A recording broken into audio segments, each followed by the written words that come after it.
Tiny Rogues is a mixture of gameplay elements from Hades, Dark Souls, Diablo, and Binding of Isaac. On Steam, it received a bit over 3,200 reviews in total. 97% of these are positive. Players say things like best game for the price point and a proper roguelike, or one of the best roguelikes I have played this year. Tiny Rogues came out in early access last year, and this year, right before Christmas, the developer rolls out a massive update. The developer, Benjamin Bruckmoser from Austria, is our guest today here at Open Indie. Tiny Rogues is the first game he published, and he started setting up his own company called Pixlpunk earlier this year.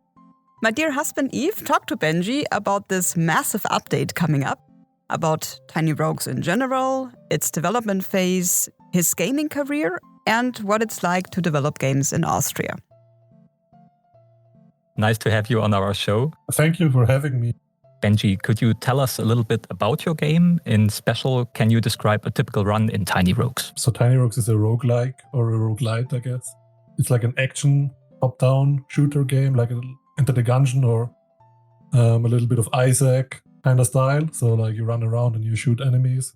On every room, you get the choice to either go left or right, and like you get a different reward, and then you fight through 10 floors, and in the end you fight the big bad final boss, and that's basically the game. It's like an action traditional roguelike. It's like as much traditional as it can get without being turn-based, in my opinion, because it doesn't have any too gimmicky new mechanics or something like that. It's very straightforward to jump into. I think I put in 30 or 35 hours into the game. Oh. I think what you managed to do quite well is the blend of all of these mechanics. So there are quite a lot of different bits and pieces that just click together and that make the game fun. It's quite interesting because I wasn't even, while making the game, that aware of this blend, I guess. But the one thing that I always tell people that actually originated the idea was just that I was playing Enter the Gungeon and Nuclear Throne.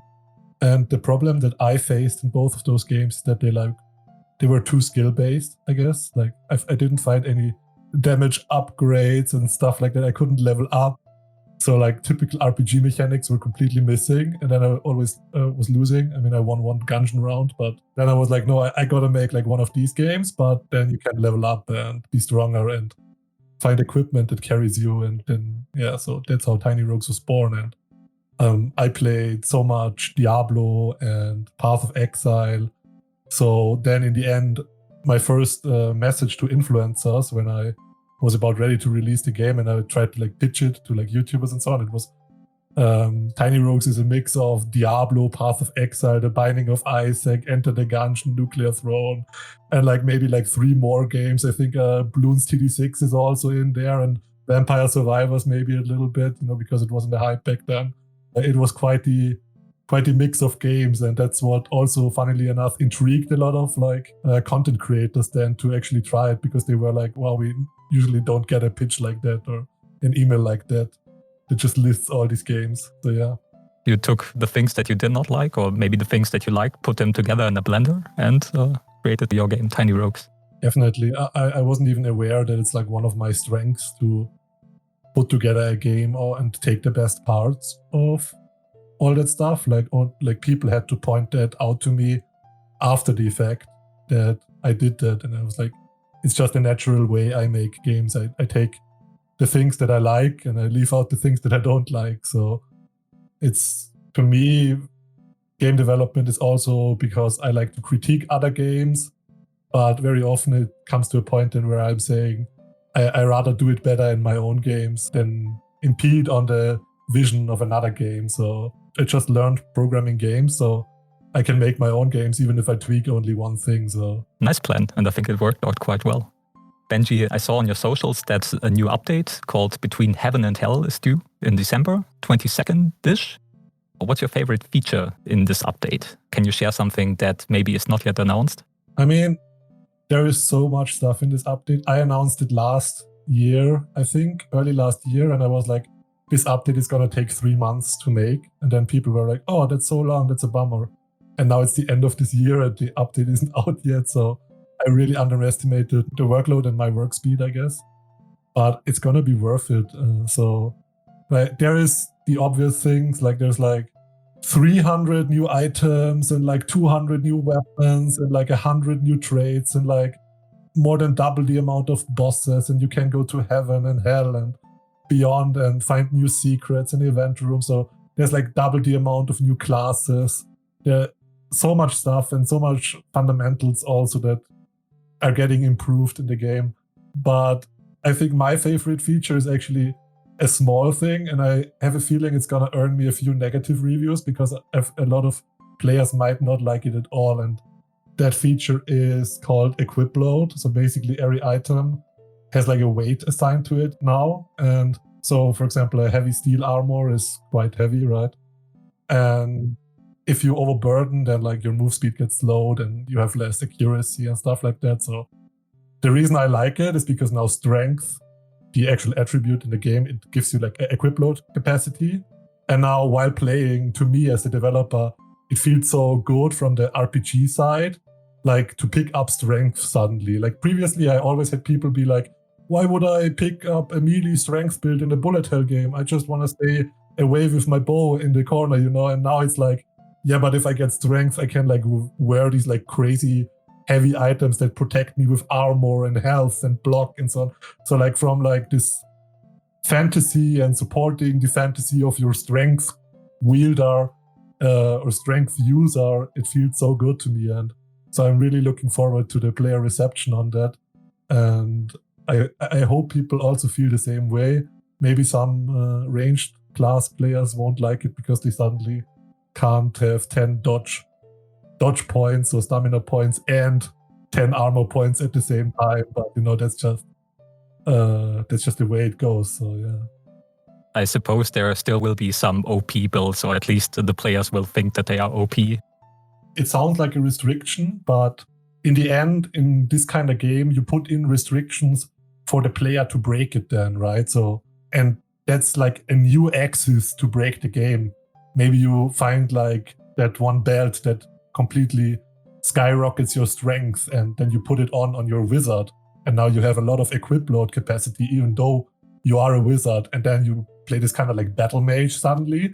And like you were able to do that before, but it didn't feel that impactful because that limitation wasn't there. But now you can break that limitation, and breaking things and breaking rules and breaking limitations in games is usually what's very fun in these kind of power fantasy role-playing games that are like Path of Exile and Diablo, and Tiny Rogues is just that, but from a run-to-run basis form, right? So yeah. Absolutely. And also, while you already mentioned Diablo and Path of Exile, and the sheer amount of items that you can find in the game is already crazy. I can also imagine that it can be quite hard to balance implementing those features like equip load. Are they with the goal to mitigate these challenges? In a way, it definitely balances the game a little better because currently I feel like defense was too easy to get in Tiny Rogues. So if you look at YouTube and look at runs from people, they like go into the last boss fight with 10 health, 4 armor, 3 soul hearts, and then it's like, okay, you got about 20 times you can be hit, which is just too much because at that point you might as well just stand still. And while, hence my story about playing Gungeon, and I sucked, so I wanted Gungeon, but I can get more hit points and so on, and get more damage and whatever. So that's still gonna be possible, and you're still gonna be able to build defensively, offensively, but it's just not going to be as much to that extent. So I'm taking away a little bit, or I'm gating a little bit of defense behind the equip load, which also makes sense because the melee character tends to need to get closer to the enemy, so they are in more risk of taking damage. So it makes sense to reward them to be able to take more damage as well, right? So that was the idea. Makes absolute sense. I stuck to my thief and to ranged weapons and typically try to stay in motion all of the time. But when I tried melee characters, there's more challenge than with a ranged character. And it doesn't affect weapons at all. So you can still use the weapon you like, because that's very important to me. I feel like the feeling of, like you say, discovering a new weapon and trying it out and being like, yeah, this is good or whatever, or not, like just like trying out the weapon, seeing something new, that's very important to me. And so I wouldn't like it to be completely Dark Souls, where you find the Zweihander and you equip it and you can't even attack with it, right? So I left it out, but it still gives a little bit of that satisfaction that the equip load mechanic also in Dark Souls brings, for example, where you equip that Havel's ring and it increases your capacity, and then you just run around and take no damage anymore. So that's like really fun in that case too, right? So it brings definitely a little bit of that flavor. Yeah, I'm looking forward to the new update. It sounds like it was really a huge leap from the last update. You pushed out an update in March this year? I pushed out an update that was called Not the Update, Not the Update. And yeah, and that was basically because it had very little content in my book. I actually put in 2 more classes, but it was a lot of back-end changes. So for example, I revamped how the save system works and stuff like that. And I wanted in the preparation for the big update that now comes, wanted to get that out to the players already. So now I don't have to start converting save configuration files of players, right? Now everybody already has the updated file, and the new update can just come and provide new content and stuff like that. So it was a good opportunity to release an in the middle update. Let's talk a little bit about you, Benji, and your journey as an indie dev. When did you start developing games? You prompted me that question before, right? So I thought about it the past few days. How far back should I go? I figured I'd go back all the way, which is basically in like 3rd grade elementary school. I was like, as many people at my age, usually into Pokemon. And I wanted to develop my own Pokemon game and impress my friends. So I Googled how to make a Pokemon game. And I also always Googled how to make a game without programming, because I didn't know how to program. And I thought that's way too hard to learn. So that took me on a journey of the RPG Maker. And I was pretty much, I'd call it, stuck with that during my youth. How to say this? I always wanted to make a game since then, or like games. I kind of like enjoyed the process of working with the RPG Maker so much that at that point I kind of wanted to become a game developer. So everything in my head from age 9 onwards was become a game developer, right? I was kind of stuck with RPG Maker because I didn't know how to program, and I didn't really go to the school or university to learn programming, and I struggled with my entire education a little bit. But then I found out that actually in the nearest city around here, which is Salzburg, you can study game development. And so then it kind of like adjusted my path, and it's kind of like a modified computer science degree. So then I got like my certification to go to university, right? And then I went there and I learned programming there. That started 2018. And then I finished up in 2021. And then I started to work on a game in Unity, because we learned Unity and programming at the university. So I started right away. And basically that's where I then really started my programming and game developing journey, I guess. But it already started way back with RPG Maker for a long, long time. And I worked all the time on projects and so on. So yeah, I just didn't know how to program yet. So that was a huge barrier. What a great story. Thanks for sharing it. Yeah, cool. And it's great to hear that you followed through with the dream of programming your own Pokemon game, then made the leap to full-fledged indie dev. Yeah, and it really shows in Tiny Rogues so many influences from different games, as you already mentioned. So Diablo, Binding of Isaac, Nuclear Throne. I also detected a little bit of Hades with the choose your own reward for clearing a room, and Dark Souls. That actually like is a little bit of a continuation of the story, because so after like getting my bachelor's degree, then I wanted to jump straight into being an indie developer, and I started to work on a roguelike. And it was called Shurika, which is like kind of like it was kind of a combination of the words shuriken and eureka, like the phrase, you know. And it was like kind of the idea was to make a dungeon, but it's not about guns and bullets, but about ninjas and they are throwing shuriken, right? So, and I was working on like a very intricate dungeon generation system. And it took me like a few months or whatever, maybe only 2 or so, but I struggled a lot with it. And then someday I was like sitting here and I watched Hades, and I looked at Hades and I was like, Hades doesn't even have a dungeon. You just choose it to go left or right. I can probably make a game like that in 1 week. They are cheaping out, right? Like I was like annoyed almost or frustrated. So I was like, they are cheaping out. I can make a game like that in 1 week. And so I went and took a break from Shurika, and I made Tiny Rogues, but not the Tiny Rogues that you guys are playing now. I made like a game jam version of it, and that version was like so much fun to my friends that I was like, I feel like the concept is working better than Shurika. And so I started a new project, and it's called Tiny Rogues Remastered to this day. And that's the actual Tiny Rogues that then released. So the Hades inspiration definitely was like also one of the beginnings of the game. So because I didn't want to fight with procedural generation anymore. Yeah, but even better. I think what I really love about your approach is most people typically, when they see something, they critique it, and then the story ends there. So they just critique and say, yeah, I could do it better or what, but you actually went ahead and did it. And then I can imagine when you start doing it yourself, start correcting the things that you critique, that you notice, okay, here, maybe it's not that easy, or you come up with your own ideas. If you would ask me what my hot take on game development is, then I would tell you that innovation is overrated, because I have had it so often in my life that I played a game and I finished it, and then I was like, okay, that was so good. Now I want exactly that, but again, right? Like it's like you finish Terraria and you come from the highest dopamine levels, and now you're like, so where is Terraria 2? And then there is no game on Steam that even comes close to it. So I am like one of the person that says, okay, let's program Terraria 2. We don't need to invent the wheel new. We don't need to invent new mechanics. People would be happy if we made that, right?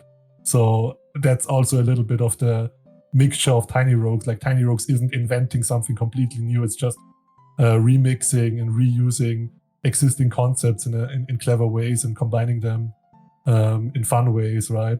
So that's definitely a little bit of my hot take, and also my mantra for my career, probably, because I kind of already spoiled it. At some point in my life, I want to make like a Terraria game, and it's gonna be very Terraria, but just more of it, because that's exactly what I want from it, right? So I program things that I want. I know it's very cliche, and people say, you don't really program the game for yourself. But in my case, I kind of do, because I am kind of like starving to play a good roguelike. So my only choice is to work on Tiny Rogues, because I want to jump back into playing my own game right now. And I can't find one to play that is not my game. So I feel like I'm one of the few devs that actually makes the game they want to play, I guess. Yeah. There's a common theme around it, especially in the indie community, because there's always a little spin to make it your game. In the indie community, definitely, yeah. And I think that you managed to do that quite well in Tiny Rogues, because all of the game influences that I wrote down, that I noticed while playing, they really are the things that make those games fun. And to put them together in a blender, that's a cool approach. And I really liked it. Totally.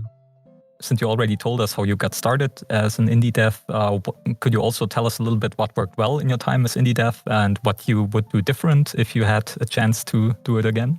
Sure. So what worked really well for me was finding a job while I was still studying, because then companies, they allow you to work part-time. And even after you finish, then you can be like, I just want to keep part-timing, and then you can part-time develop on your own indie game, right? So that was very valuable to me, and I'm very grateful to my previous job that I had during making Tiny Rogues. So I was part-time working as a web developer.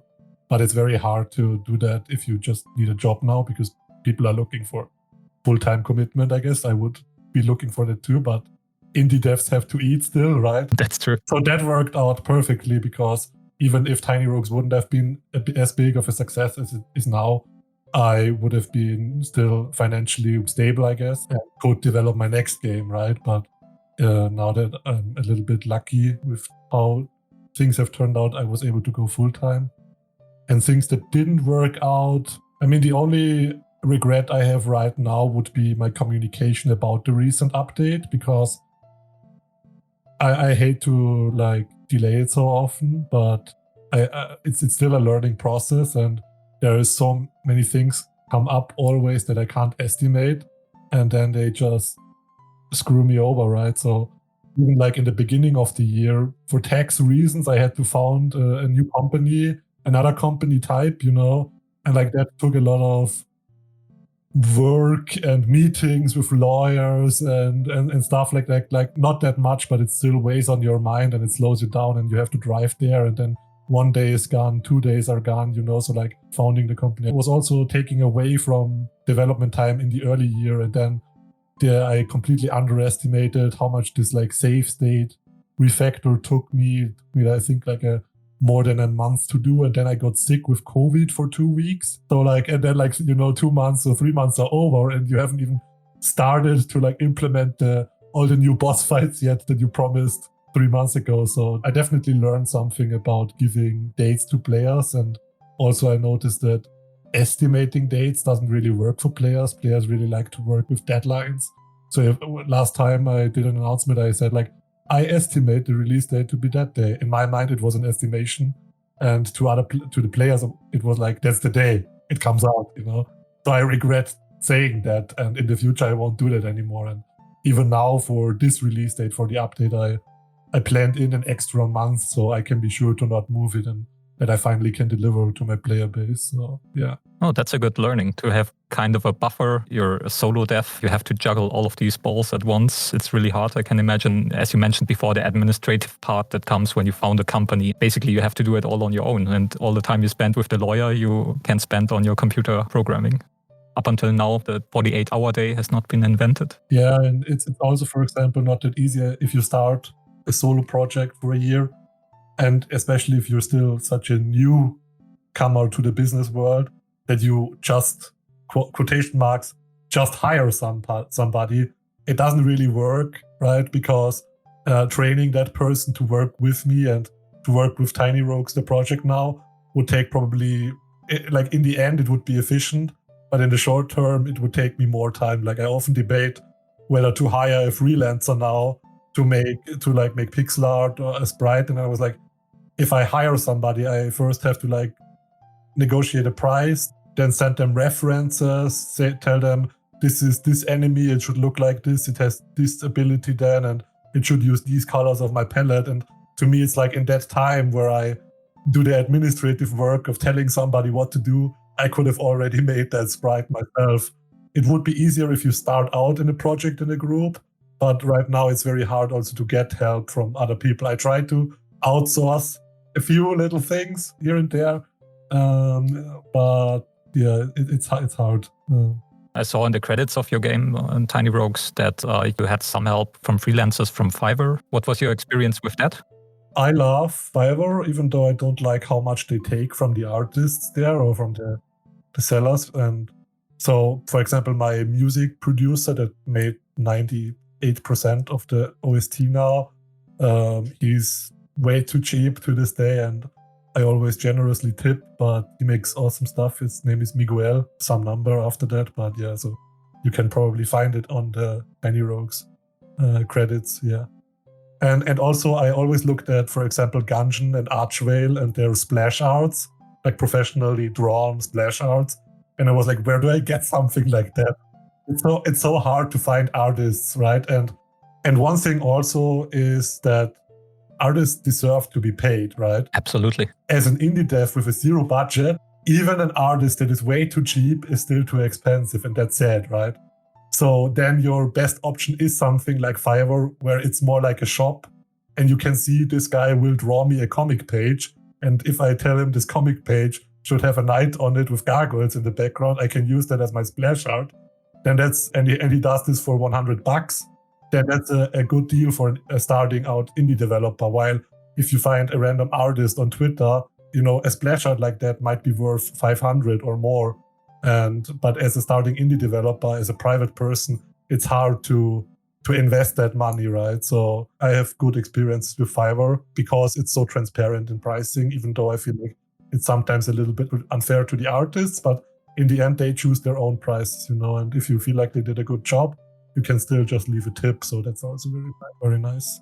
And in the end of the day, especially when you get started, if you have, as you mentioned before, a zero budget, it's hard to negotiate. And also, if you find someone who wants a percentage of your zero euros, it would also not be that good for the artist as well. As a new indie dev, you have like no credibility either, right? Like nobody knows you. So to me, it's almost better I mean, while at first I like watched a game dev stream and I heard like, okay, a professional OST will cost you a few $1,000 for your game. And I was like, personally, I can't afford that. I have like 300, 200 maybe, right? And so like, fortunately enough, I found Miguel and he worked with me and made like short tracks. But now then Tiny Rogues kind of popped off. And even though we had no agreement beforehand where I told him, look, I'll pay you then $500 when the game popped off or whatever, like everybody can say that. But I obviously went back to him and requested more songs and we extended the OST and much more stuff. So now I'm like, and I'm paying 3 times over because the game is earning it and he makes such great stuff, right? And for the next splash art for the Between Heaven and Hell expansion, I will go to the same guy again and I will use his top package or whatever he's selling and so on. So like in a way you can like give back then to the artists, and I think that's also the seller strategy on Fiverr, that they build this kind of reputation and then people come back and so on. So yeah, no, I can only say good things about it. If it's a success story like in your case, that the game really picked up and that you return to the guys who provided you the assets and then maybe something else forms from this. Cool. That's really nice. Is there any story in your life as an indie dev that you will always remember and that you want to share with our listeners? There were 2 days my life changed. 2 good stories, maybe 1 bad story. I don't know if I tell the bad story, but both were related to content creators, because obviously I don't notice. I don't know if somebody starts playing, but I was just like working on the game and suddenly some random guy added me on Steam and he was like, and I was like, who are you? Please, by the way, nobody add me on Steam. I don't like it.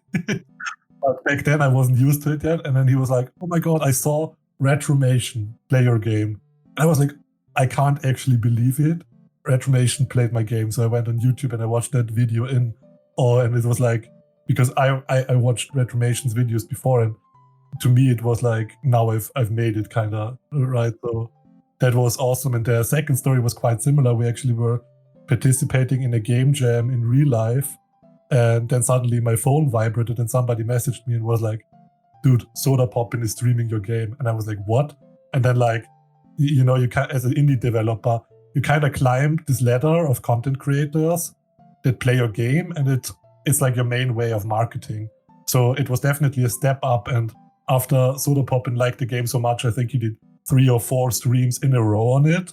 It definitely elevated the sales numbers and everything to another level. But it's just crazy to see like people that I watched on a daily basis almost then actually play my game, like also Northern Lion play Tiny Rogues, and to me that was like, oh my God, NL is playing my game, what the fuck is going on here, right? Sorry for the, I guess we have 1 F-bomb for sure, right? Yeah, no worries. Yeah, and then like the 1 bad story, but I hope I forget it at some point in my life, maybe not if I tell it on a podcast. It was me being a little bit greedy, and I feel a little bit embarrassed to this day, because after Retromation made that video, I had a few emails exchanged with him, and then I asked him if he knows of any bigger content creators and he can put a good word in for me. And I feel a little bit embarrassed, because to me, I'm already so thankful that he kind of enabled me the stepping stone of promoting my game to like 30,000 people. And then I was so greedy to ask for more, and even like in the kind of derogatory way in my mind, where I was like, do you know anybody bigger than yourself? You know, I don't like that I did that back then, but I hope that he didn't read it like that. Mistakes like this are honest mistakes. You don't strike me as someone who is only optimizing sales numbers. Of course, high sales numbers are good, and that the game gets the exposure it deserves. That you agreed to be on our tiny podcast also gives you some karma points in the other direction. It's still on my mind sometimes. Why I maybe have those feelings sometimes is because just like how Tiny Rogues blew up, we're still like, I don't know, we're like 1% of Vampire Survivors levels of fame, but still it like puts into perspective what like YouTubers or streamers have to deal with, kind of in terms of messages, emails coming in, and also how these websites, like for me, it's Steam, I reckon for you it's Spotify, and for Retromation it's YouTube, how they always like put the numbers in your face, and then your monkey brain is like, I want a bigger number, kind of. So I started to relate more suddenly to streamers and their job and how they fear and how anxiety comes about their view counts and so on, right? So now in retrospect, I just have a little bit more empathy for those kind of metrics and stuff. So yeah, that definitely plays into it. I can totally relate. It's a learning process. Yeah, it's definitely a learning process. I mean, I sometimes tweet about it where I say like that I'm so thankful that I'm 26 years old and I'm already collecting like experience, and I call it leveling up in real life right now. And I gain experiences in the industry that some only get when they are like 35. So I got like a huge head start, I feel like, and I'm very thankful for that. And I try to really learn from all my wins and all my losses. So yeah. Yeah, that's a good approach. You already mentioned before that after you decided to step up from RPG Maker and you study game development at the university, do you also get some support in Austria, or can you tell a little bit about the community and the support that Austria provides for you as an indie dev? So I can't talk too much about it because I'm just so shut in. I have not formed that many connections yet, but I feel like the game industry is very much alive, and it's also growing really, really quickly in Austria. We got like, there is one big game dev meetup in Vienna. It's quite far away from me, but they seem really nice. And then also there is like a Discord group or whatever it's called, and it's called Pioneers of Game Dev Austria, and there are a lot of studio heads, I guess is what, or execs in it from Austria, and they're also really nice. So the entire industry is trying to connect a little bit more, and even I felt it a little bit. Yeah, so I was honestly surprised back then when I started researching if you actually can study game development in Austria, how many choices you got. I feel like there was like 3 or 4 universities, and Austria isn't that big of a country, so I was very surprised, and I will always be thankful, and I actually want to plug them. My university was the University of Applied Science Salzburg, and I studied multimedia technology, and without them, like, I would still be like super depressed.